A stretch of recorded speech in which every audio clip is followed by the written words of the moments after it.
with the second lecture, and this will be on basic commands. So you saw some of these commands previously during the settings with Birgitte, but here I will go into more details for the most basic commands that you can find in Git.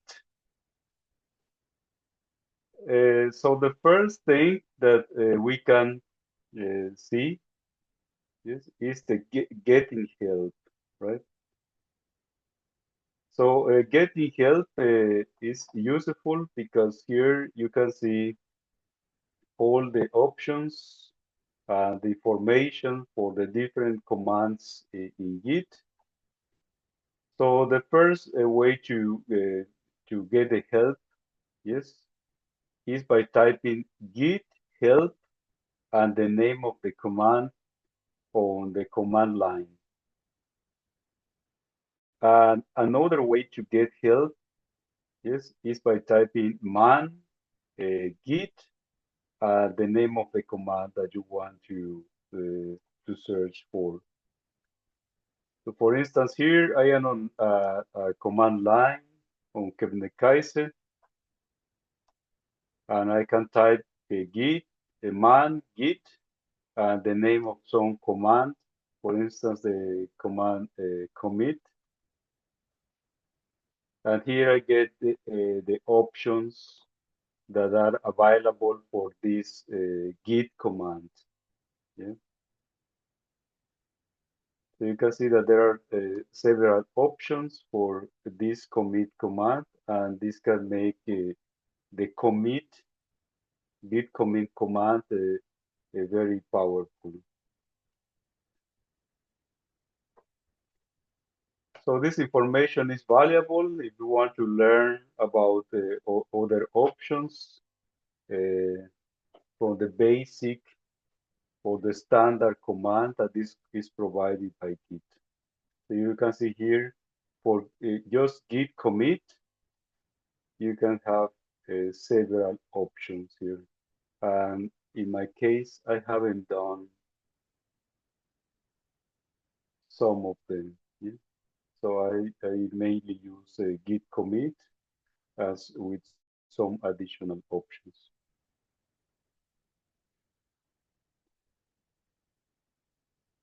So I will start also from creating a repository from scratch. Yes, and you saw that briefly with Birgitte. So imagine that I have a new project and I will call it my project. And here I will put all the source files or all the scripts that are needed for the project, right? So I first start by typing mkdir on the command line, and then I type the name of the project folder, in this case, my project. Then I move to the project. And at this point, the folder is empty, right? But then I want to make this folder a Git repository, yes? And to do this, I just type git init, and this will start the repository for Git. So how do I know that? If I search for all the files in this folder, I can see now that there is a hidden folder that is called .git, yes? And this is the folder where Git will store all the files that are related to the repository. So if you delete this file or this folder .git, so you will recover your initial empty folder and nothing will be tracked by Git, right? So so don't delete this .git, yes, if you want to keep your repository. So how do I know the status of the repository? I can start with the git status command, yes. And at this point, I haven't done anything to the repository except for initializing it. And because of that, I see that no commits have been done yet, right? So, and also there is nothing to commit. Commit means to put changes in the local repository, right? And we will see this later on. So, okay, so this is the process of creating your own repository from scratch. Yes.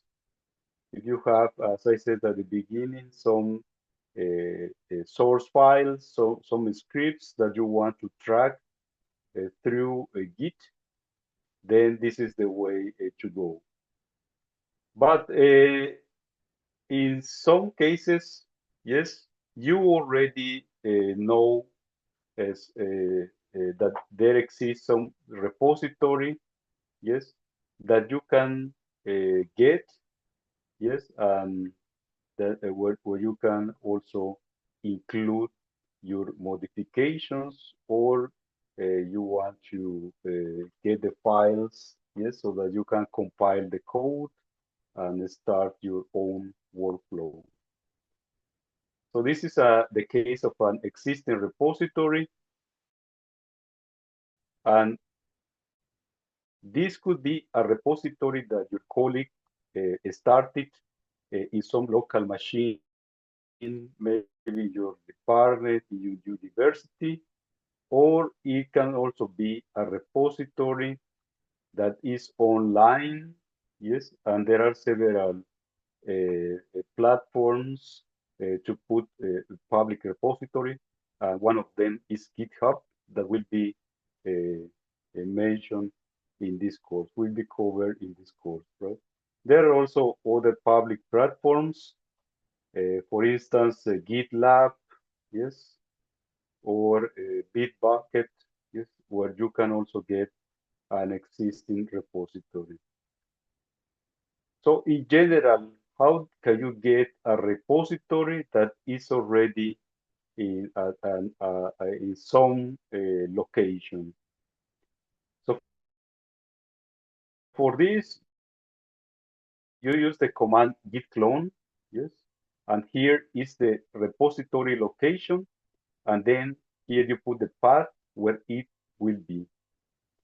So the repository location can be the path in a local server, right? So if the repository, as I mentioned before, was created by some of your colleagues,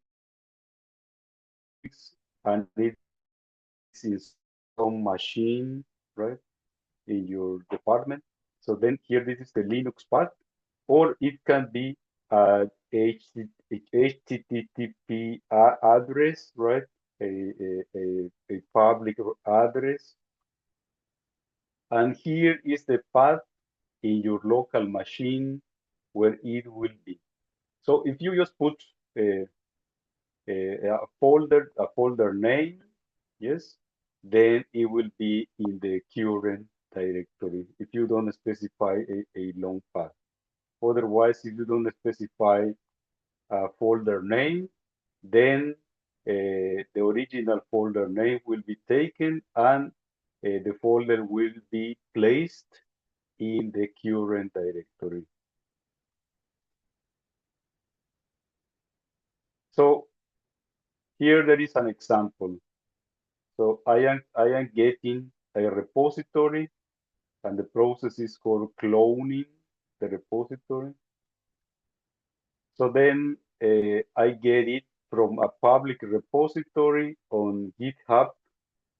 yes, and I am placing that in my current directory. This dot means current, and the name of the project or the folder will be my project. Yes, so I can do this.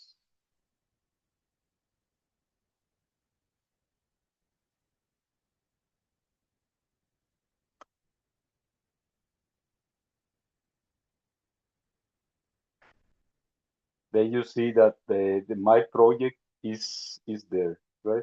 And it is a Git repository.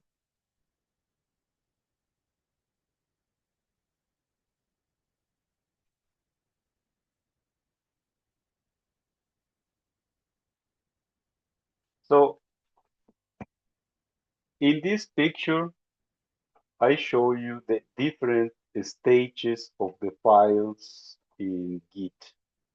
Yes, and this will be helpful during this course to see uh, at which stage you are, right?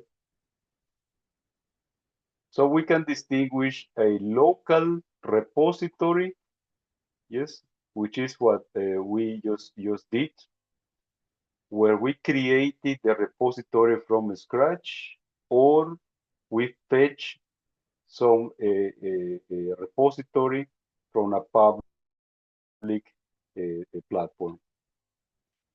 So in that case, we have a local repository, yes, and this local repository contains different folders. One is the so-called the working directory, yes, where you have all your files. So in Git, we have also the so-called index or staging area, where you put modifications of the files, but you don't make them permanent. Yes, this is just a temporary place to put changes, right?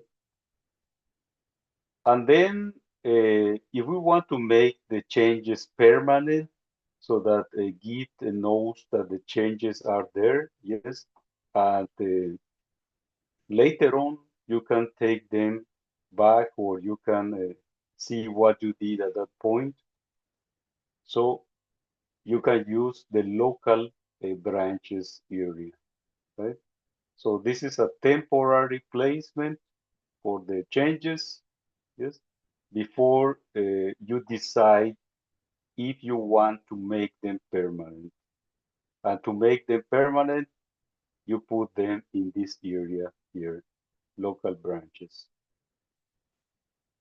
So also in the local repository, one has a copy of some remote branches. Their branches will be discussed later in this course, right?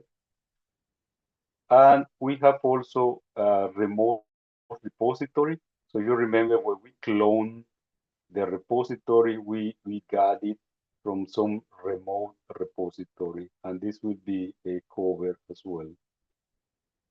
So for today, we will be sitting in this place here, right? In the local repository, and we will deal only with the working directory, the index for staging, and the local branches. So, and also this picture shows you the action of the different commands, right? And here you can see how to interact with Git, yes, by using different commands. These commands will be covered, yes, during this course. And up to now, we have seen one of them, which is git clone, yes. And essentially here, you take a remote repository, you clone the repository, and you get this local repository with the working directory, the index staging, and so on. Okay? So you can return to this figure and see where you are in the development, yes, with Git.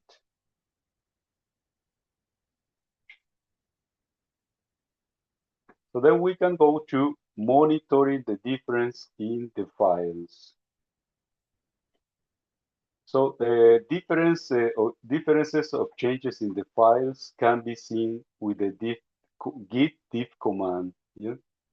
And here there are different options.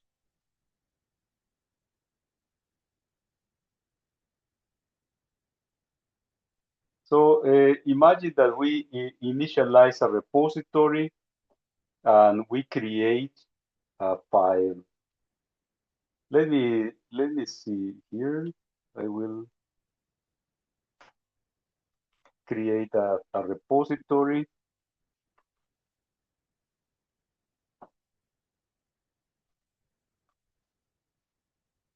Call my repo. Then I go to it, into it, and then I do git init. Yes.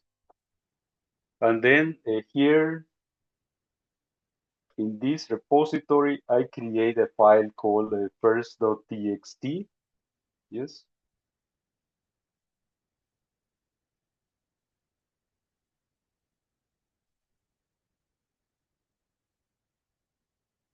So essentially here I'm using the echo command with this text, and then I am redirecting this text to this file called first.txt. Yeah. So if I check in this folder, I see the file, and I can also see the content with cat. And you see that it's essentially the text. I use echo, yes, because at this point, I don't know if you are comfortable with some editor, right? There are several editors that you can use. But if you haven't started with a text editor, then you can use echo command and then create this file with this content. Yeah? So, okay, this file is there, and I can then see the status of the repository. You see that there are no commits in the Git repository, and also there is one untracked file. Untracked means that Git hasn't started to follow the changes of this file, right? So it is here. So then I return to the first picture that I show you for the folders in Git, or the stages of the Git files. And here you can see where we are, yes, in the Git workflow. So we are essentially in the working directory. So your file first.txt is here, right? So when you type some command in Git, it gives you some suggestions. So for instance, in this case with Git status, it tells you that you can start tracking the file by using git add and the name of the file. Yes. So then I can do this and type, for instance, git add the name of the file first .txt. Then I check the status, and you see that no commits have been done yet, but there is something to be committed. Yes. And if we return to the initial picture, we see the effect of adding the file with git add. It puts the file into this index or staging area. Yes, some people call it index, or some another people call it staging. Yes, so your file is here, and the changes here are not permanent, right? Permanent means that the changes can be reverted, yes, and a Git won't be aware of the modifications that you did to the file, right? So the permanent area is here, yes. So now with Git add at this point, we are just at this stage here. So imagine that you don't want the modifications to the file, right? So then, if you want to revert or put the file back to the working directory, right? And you don't want the changes that you put here in this staging area, then you can do the following.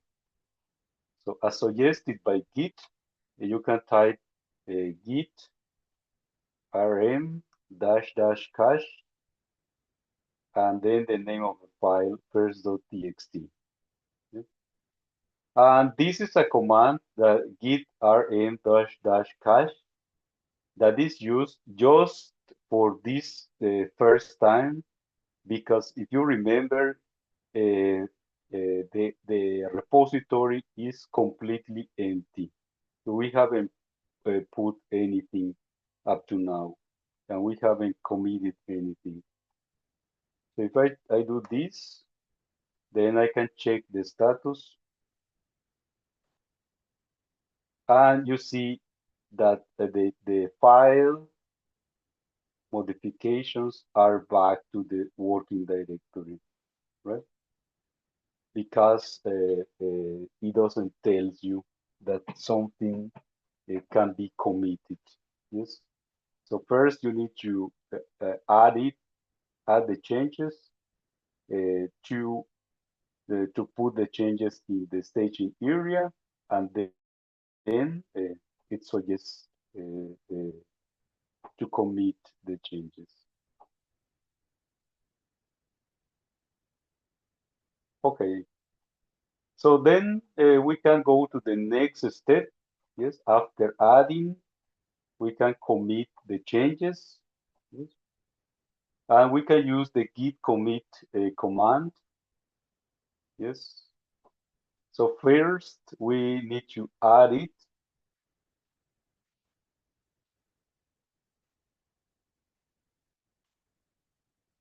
Yeah. Then check the status. It suggests that changes can be committed or can be neglected, as we did in the previous step. Yes. And now we will try to commit the changes, which means to make the changes permanent in the Git repository. So I can type now git commit. Yeah. And here, yes, I get this message because I am using a text editor called VIN. Yes. If you are using another editor that, as Brigitte mentioned in the settings session, right?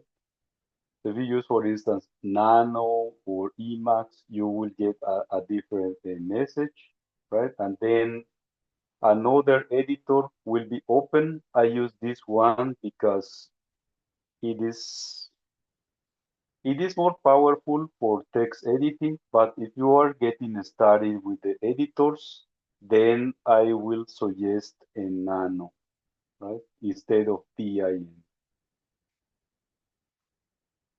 So VIN suggests to press enter or type a command to continue. Then I will press enter. Yes. And here I get these messages. Yes. It tells me that I am in the branch master, And here there are the changes to be committed, right? And here I can type a commit message, which will reflect the changes that I put in the file or the files. I can write, for instance, first commit in my project. Yep. And once I am ready with this commit message, then I can close my editor. In this case, I close VIM. And it tells me that one file change, and there was one insertion. This was one line, right? Uh, Now we can check the status again, and you can see that I am again without changes to be added and committed. So the working tree is clean. So the working directory, if you remember. So you notice that when I type git commit, I enter, right, a editor, and then I have to save the file and then quit the editor. And after I quit the editor, then I got back to the command line. Yeah. But there is a faster option that I sometimes use, which is by writing the commit message directly with the git commit command without entering into the editor. And how to do this? You can add some options to the git commit. And for instance, imagine that I have here the first file and I add a second line. So if I don't want to go into the text editor, I can type git commit -a -m. This is for a line, writing a message on a command line, right?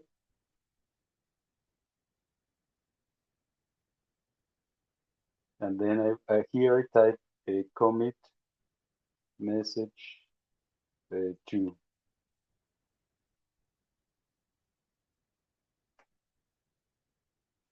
And here, in this case, if you notice here, I am adding the file, yes, or the files that were modified. And here, with this option, I am adding the commit message. Yes, I didn't enter into the editor. So this saves two steps. One for adding git add, and then one for commit git commit. And at the same time, I avoid, yes, the editor. So if you don't want to add with this option automatically, but you just want to write the commit message, then you can type git commit -m and the commit message.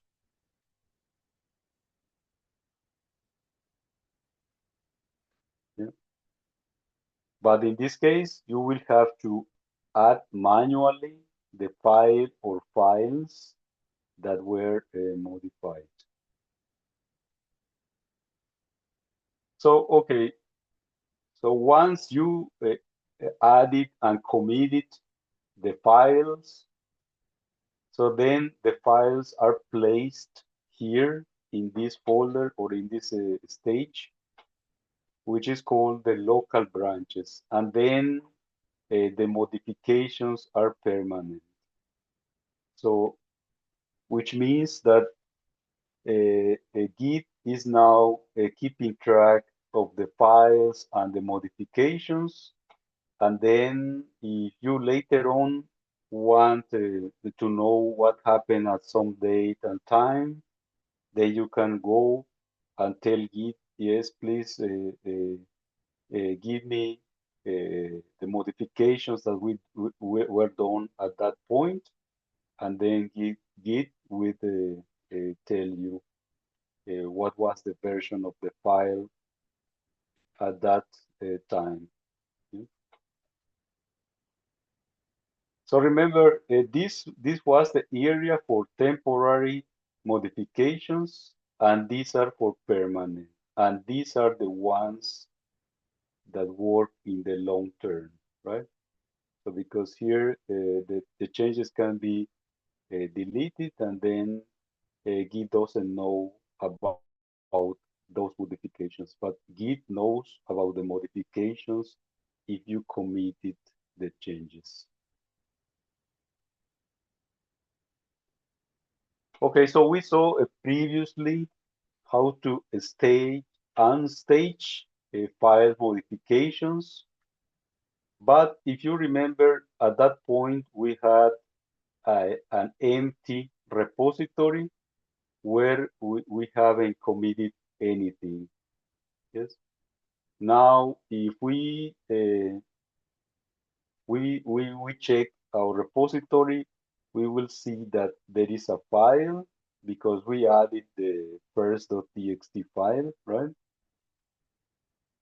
And here we can do some modification to the file, right? I will open it. Then I will add some a line, a third line. And I can check the status.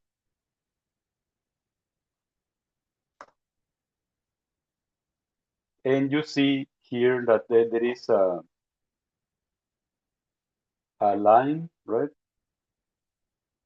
That tells me that we can restore or unstage the modifications, right? Or let me see.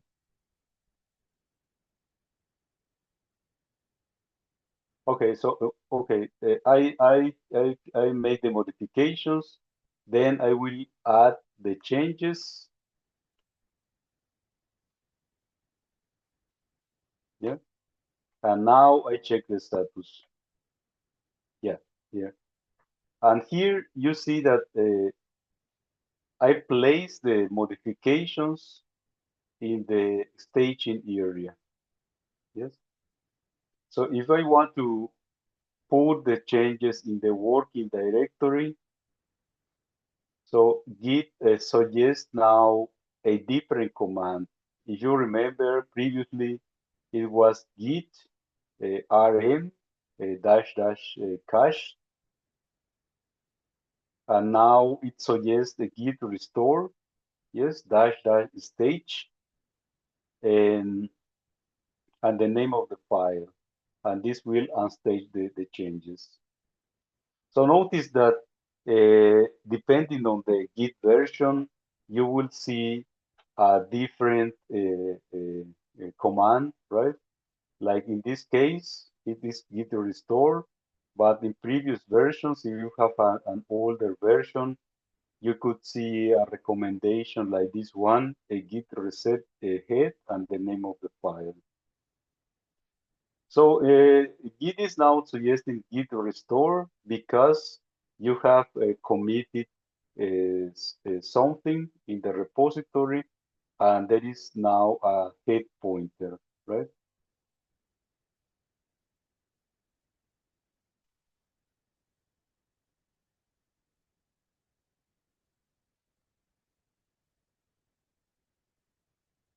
And if you are using an older version of Git, as I said before, then you will see this recommendation, git reset head, which is an old command. So at the beginning, when we haven't committed anything, we got this command, git rm dash dash cache and the file name. And this is also a command that is used, but only when the head pointer is missing. So it's an empty repository. So we saw previously the git commit command, yes, and during the commit process, you write a message reflecting the changes, right, that you did to the file or files. So here are some recommendations that you can write in the commit message, right? And it also depends on the workflow that you are using or if you are collaborating with a team. So here you can write, for instance, in the commit message, why is the commit message or why is the change needed? How is the program approach? Are is there any side effects or could what could happen if you introduce these modifications? Also, for instance, some people like to write structured text of about 70 characters. Yes, this is also more specific. You can write a hash and a number, and this will be seen later when we see the remotes lecture, right? And this will be called an issue, and this has a special meaning for GitHub, the online platform, and this will allow you to track the issues. So when you click on the link referring to this number, then GitHub will redirect you to the website for this issue number. Some more information can be found in this book, which is given in several languages.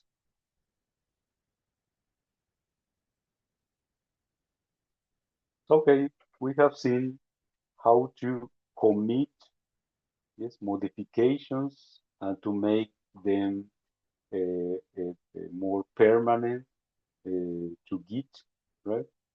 And now we will see how to revert the commit messages.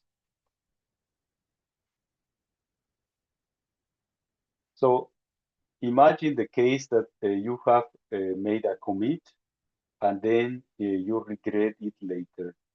Yes? Then you can revert the changes to the previous commit with this command git revert and head. And head means the last commit that you made.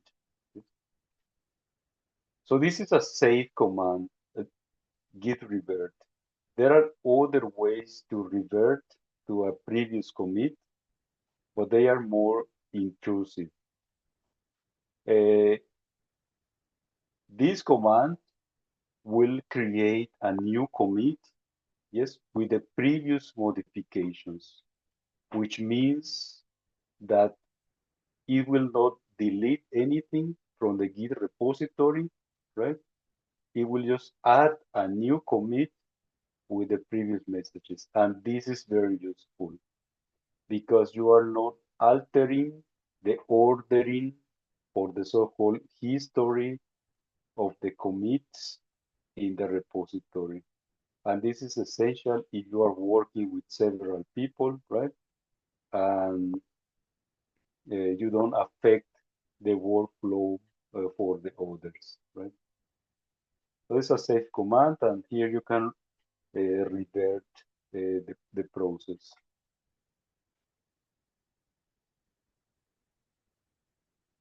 So we saw that we can add a file, right, with the git add command, and git also accept wildcards, right, to add multiple files or files with some pattern, right, and we can use the standard Linux wildcards to do this.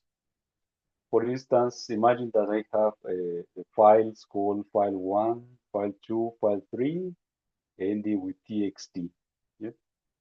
So if I want to add the files that contain the string file, then a single character, yes, and then that ends with .txt, I can use this line here, yes, and this wildcard needs one character. I can also add a range, yes, in this case from 1 to 3, yes, for this part of the file name, and also the start meaning 0 or any number of characters, yes, and this will add all the files that end with .txt. So this would make the git add more functional, right? Because previously I showed you how to add only a single file. We can also add all the files, including those in the parent folder with the -A capital, right? Or the git add and the dot symbol, which means add all the files in the subfolders. Yeah.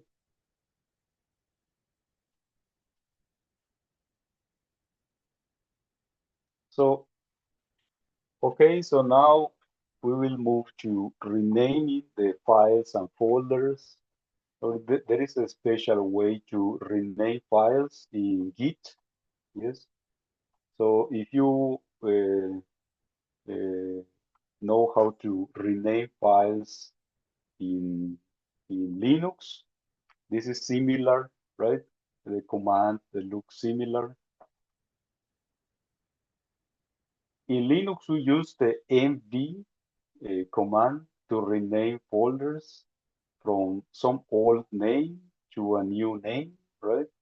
But in Git, we need to add this prefix git mv to make Git aware of the modifications of the file, right? So in this case, I am changing the name from first.txt to readme.txt, and I need to write git mv. So it is not enough to write just mv and the name of the files, but we also need to add this prefix git. Yes. So otherwise, Git won't be aware that you want to rename a track file, right? But it will interpret it as you are deleting the file. So let me change this. Let me try this. Let me check the status. I will first commit these changes.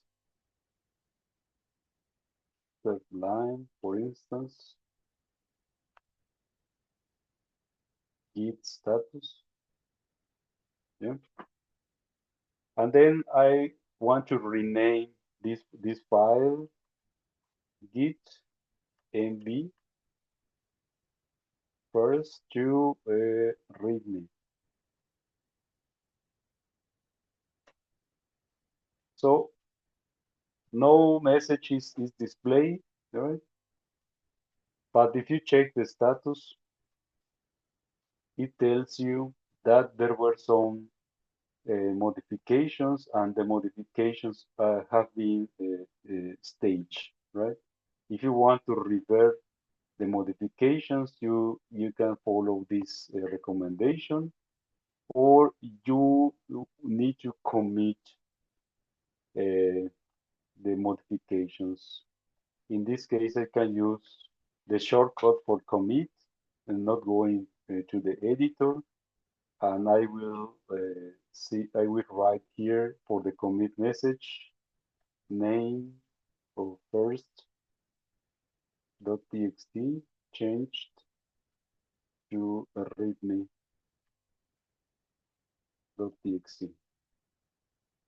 Yeah. Then I check the status, and it says that nothing needs to be committed. The working tree is clean.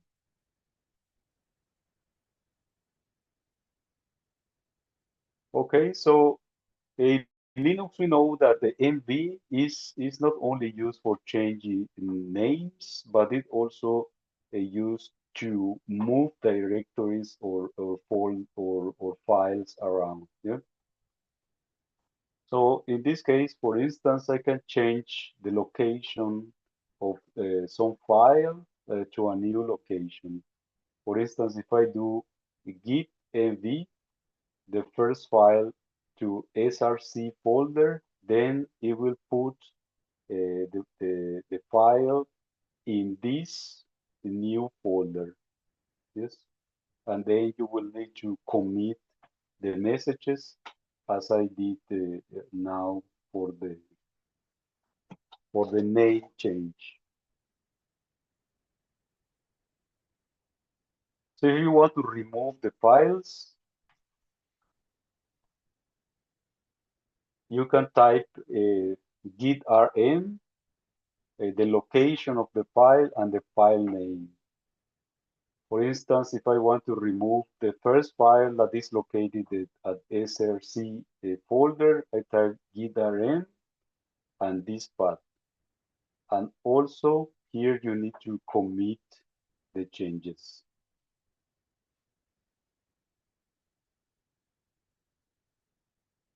So this is just a comment.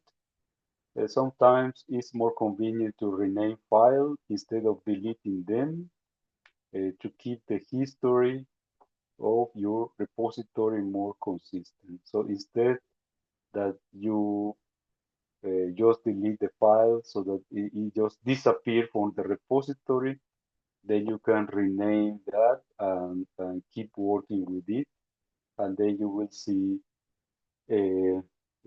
modifications to these files over the time.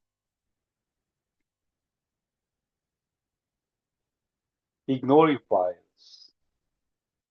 So sometimes you don't want to track some files in your repository, yes, because they are they are not useful for the purpose of the repository, but they are essential for your workflow. For instance, some applications generate temporary files. Let's call it .tmt, but it can be some other ending. Or there can also be some binary files if you are compiling your code and you get some executable that can be big in size, right? And you don't want to track the compile file through Git, yes? In that case, you can use the so-called .gitignore file that is in the current repository. And here you can write some uh, names, yes, using the wildcards, right, to avoid specific files in your repository. So where is the file located? Yes, here in the repository, I can write a git ignore the file, right? And then here I start with some rule, yes, where I say I don't want, or I want to ignore all the files that end with TMP. Yeah. So then I save this file, print out the status, and it tells me you created this file and you need to add it and commit it if you want to track the file. So then I can add .git ignore.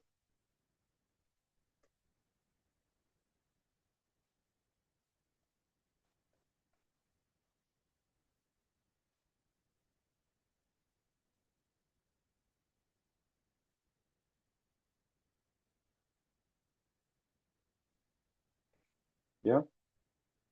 And then the git ignore is being tracked. So now I check the status.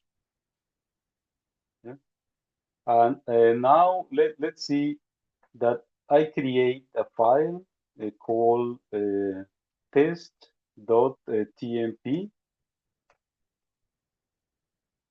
Yeah, and here I can put temporary.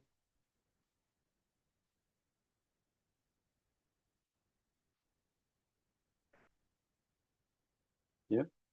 And then I type git status.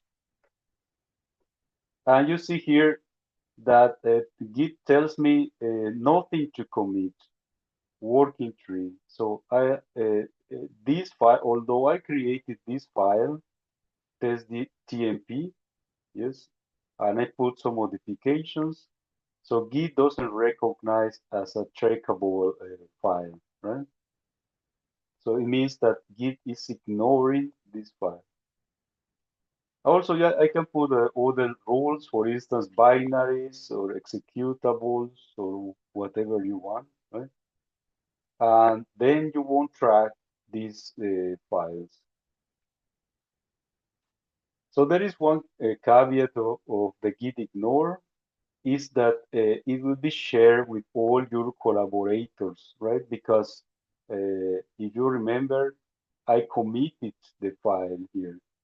So it means that if someone else copies my repository or clones my repository, then they will also have the git ignore files and they will ignoring the files that I put in the rules. Yeah? But imagine that one collaborator does need these temporary files. Yes, in that sense, right? For not temporary files, for some input files that for me were not useful, but for them they can be. So that's a possible issue, yes. And to avoid this issue, Git offers you a way to ignore files, but only locally, right? Without creating the .git ignore file. How do you do this? You go to the Git repository folder, then in info, and there should be a file called exclude. Yes. And here you can type a similar rules as before. For instance, here I can type star.tmp, and this will ignore the temporary files locally. And this file doesn't need to be committed, so your colleagues won't get these ignore files, yes, by copying your repository. They will be ignored only in your local repository. And that solves the situation. But it also depends on how you work with your colleagues. So I will go through this section, which is called generating aliases, and this will be covered by my colleagues in later lectures. So here I will cover it just briefly. So there is a way to generate an alias, yes, for long commands. And this can be very useful because you have seen that the git commands uh, can use different options, right? Which make the commands very powerful. For instance, if I just type in my repository git log, yes, a standard command, it will tell me the information of the commits that I made, yes, and the commit messages.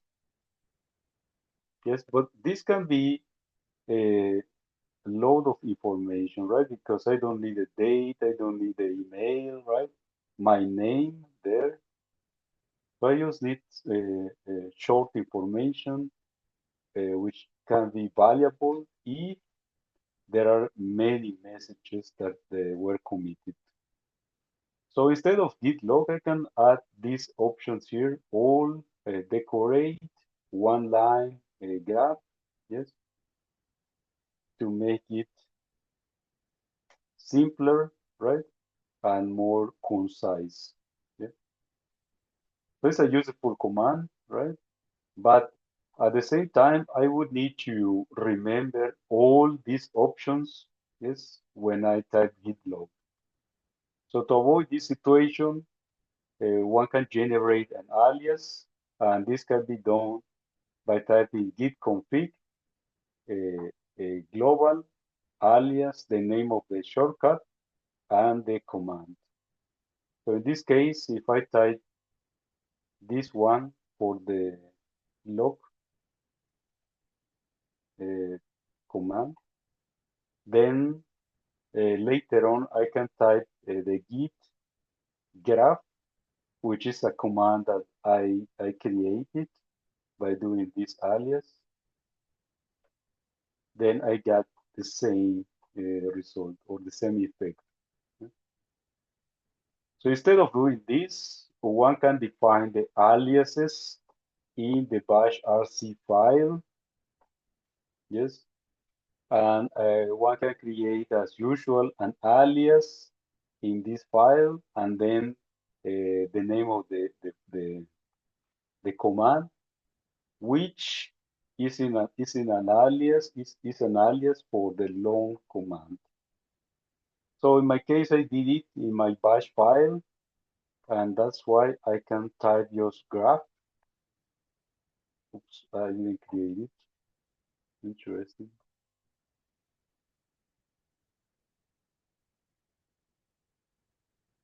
No, I call it git graph. Yes, GG.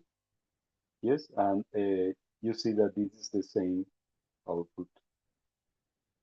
So I have it in home those dot bash rc. You see that I created this alias here. Yes, which includes all the commands for git log. So it's more convenient for me. Yes, but it depends on how you work. So okay, let me move to something more intermediate and advanced. So we have seen how to add modifications to the staging area and also how to commit the changes. So now suppose that we create a new file or an empty file and stage it and commit the changes as follows. Let me see here. I will do this. But because I have already the first.txt file, I will do it with another file. I will do this with touch second.txt, right? Because I have already the first.txt file. Okay, so then I add it.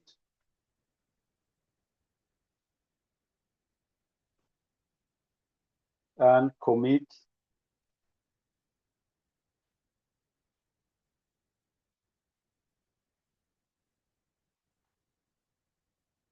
Yeah. So the file is there, right?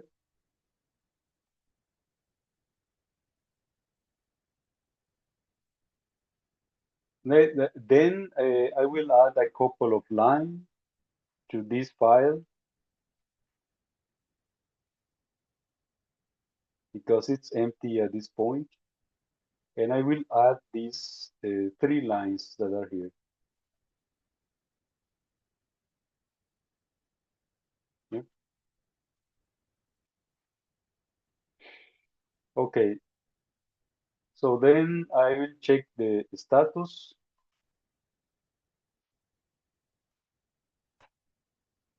And it gives me something similar to this one, except for the name. Yeah.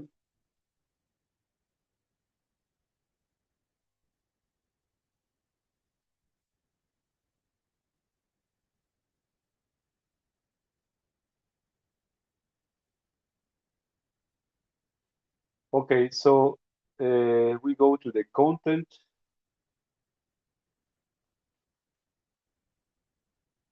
And here, imagine that this part, right, refers to a particular uh, a feature or function in your code, and this refers to another feature of your code. So, and you don't want to commit those features in the same commit message, right? So you want to split the modifications from this part and this part. So for this particular example, this looks very simple, right? Because I just have one line here, one line here. But imagine that this is an elaborated function and also a function, long function. And I only want to commit at this point one of them, yes? Not both in the same commit. So to commit partially, right, some modifications, I can use the command git add and -p for adding and adding modifications interactively. So instead of the pure add, which will add everything, yes, I can do git add -p, then second, which is the name of the file that I want to commit. Yeah. So, and then you see that I get this editing mode. Here there are several options that you can use, but I will focus only on the editing option, which is the E, right? So I will edit the commit changes, yes, manually. So it tells me that if I want to go to the editor, and yes, I will press enter. So now it says a manual func edit mode, which means that I will add or I will remove the lines that I don't want at this point. Yes. So for this commit message, I can see these 5 lines, right? But I only want to commit the first 3, not the other function, right? In this case, is related to summary. So that's why I will remove this line, yeah, and then I just save the file and quit. Yeah. So then if I check the status, you see now that I have some messages that were, or some modifications that were staged, and also I have something that hasn't been staged. So if you pay attention to the initial folder, you will see here what we did. So we had some modifications in the working directory, and we put them partially on the staging area, some modifications only, and the rest remain in the working directory. So, and here is where the different options for the git diff commands can be seen. So the difference between the stage changes and the unstaged ones can be seen simply with git diff. So it means the changes from this one and this one. Yeah? So if I do this, I can type git diff, and you see here that in the working directory, I still have the 5 lines, including this summary, but in the staged file, I don't have the summary because if you remember, I removed that line with the interactive git add command. So the file was partially staged. So we can also see the difference between the stage changes and the previous commit. So it means the difference between this part and this part. Okay? So if I do this, let me see, skip this, dash dash staged. And you see here that in the stage area, right, I have these lines, but in the commit message, I don't have anything because I haven't committed this file yet. Yeah? Or I committed it, but sorry, it doesn't contain any line. Also, one can see the difference between the unstaged changes and the previous commit with the git diff head command.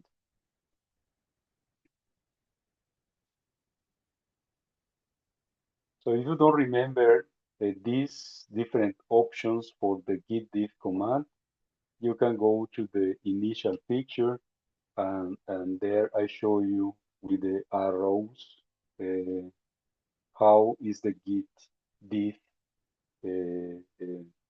working. So amending commits. Let me see how I am with my time. Yes, it's okay. Amending commits.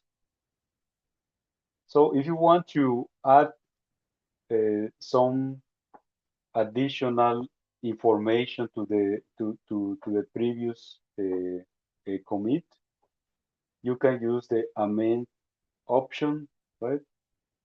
Where you write a short message, and the no, and if you use the dash dash no edit, it will keep the message from the previous commit. So this is a command that can be useful if you are working with your local repository, yes, and you don't have you are not working in a public branch, because this command modifies the history, right? And this will affect your collaborators. Then they won't understand what happened in that file or folder, right? So be careful when you use this type of command. This is useful, as I said, if you are working in a local branch where you are introducing your own changes, or in your local repository. Yes? But in public branches, it's not recommended. Another command that can help you when you are working in a local repository is the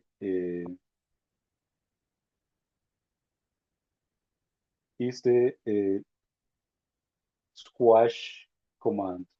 Yeah?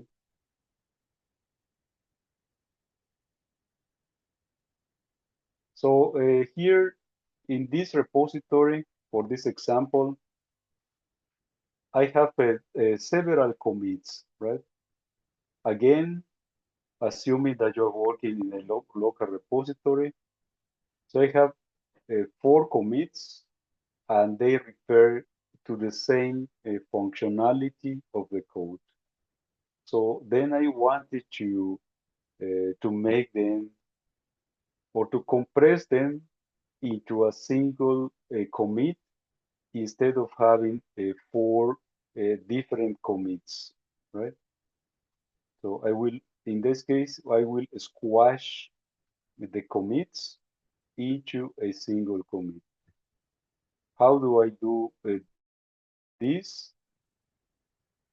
Here I specify that I want to squash the last 3 commits, yes, with the git rebase the -i head and the number of commits.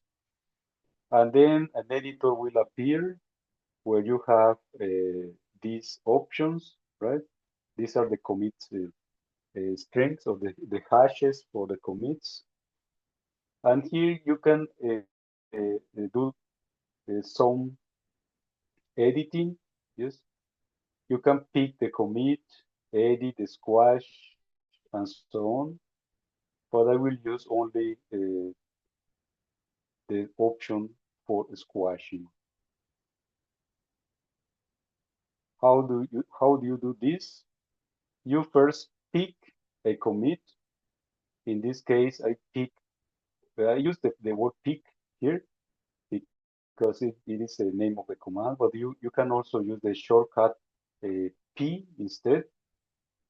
And this will pick this command as a base commit, right? In this case, the second commit.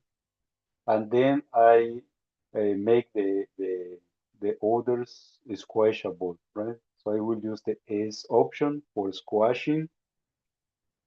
And once I do this, yes, I close the editor,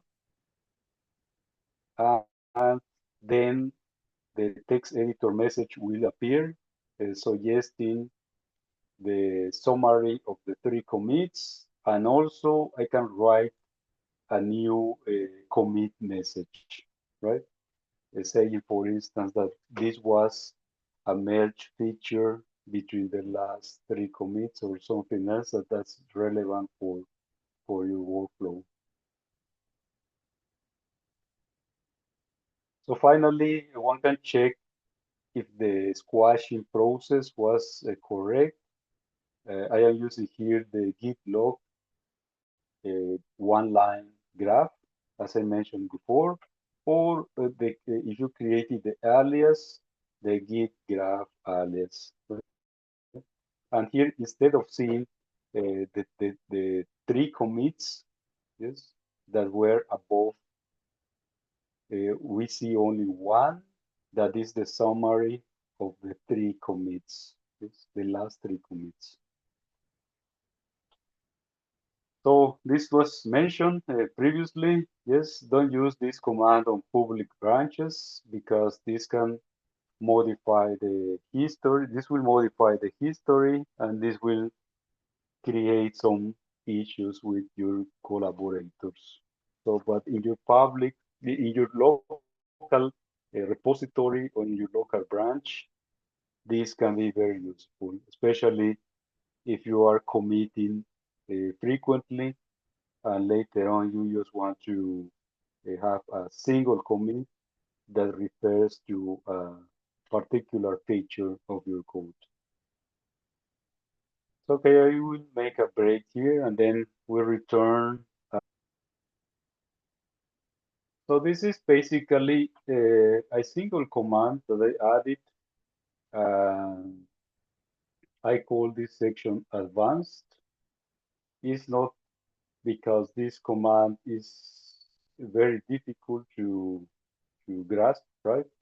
But because this is not frequently used, although it's useful, right? And it can help you in your workflow.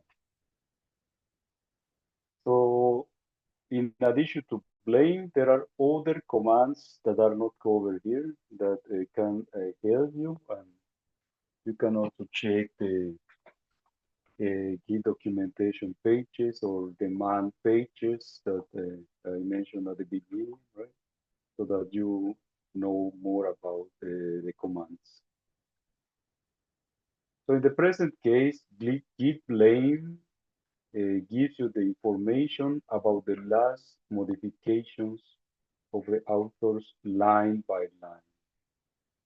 Especially if you're developing code or you're writing some scripts and several people can make modifications to the files, then at some point the code or the pipeline could break, right?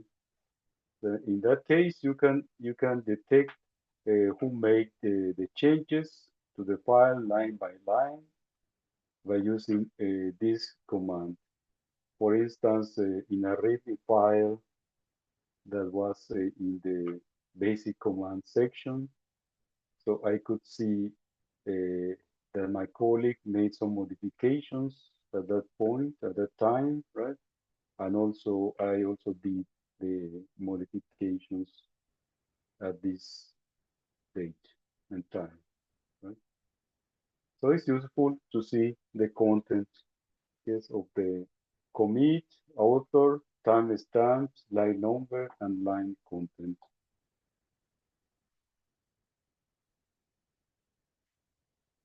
Okay, that's it for this section. Is there any question related to this section or the previous section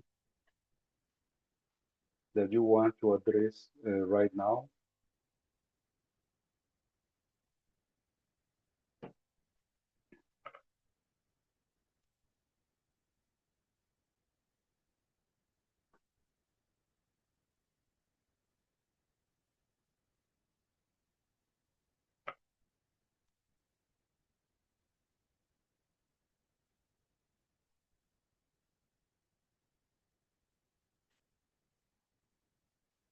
If not, we can start with the exercises.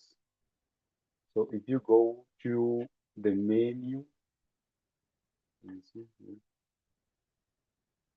so there is a folder called exercises.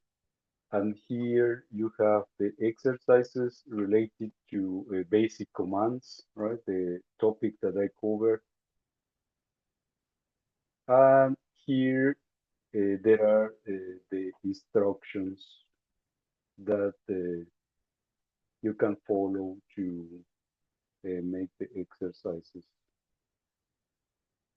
Notice that it's written there, right? All the instructions that you should follow, but especially in Git, right? When you are uh, making the modifications and adding the files and so on. So these steps must be followed in order, right?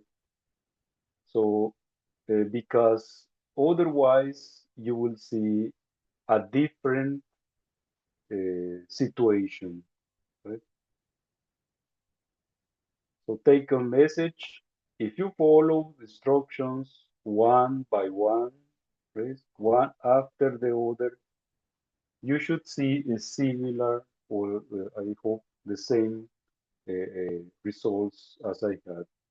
But if you go from one and you skip the other or the instruction was not clear enough, so then you will end up in a different situation and yes, one can correct that with Git, but also that will be a different exercise, I would say. So follow the instructions one by one, and yes, one after the other, and let me see how it goes. If something is not clear, please let me know. So we will have until, let's say, 11:40. Yes, and then we will go to a summary with the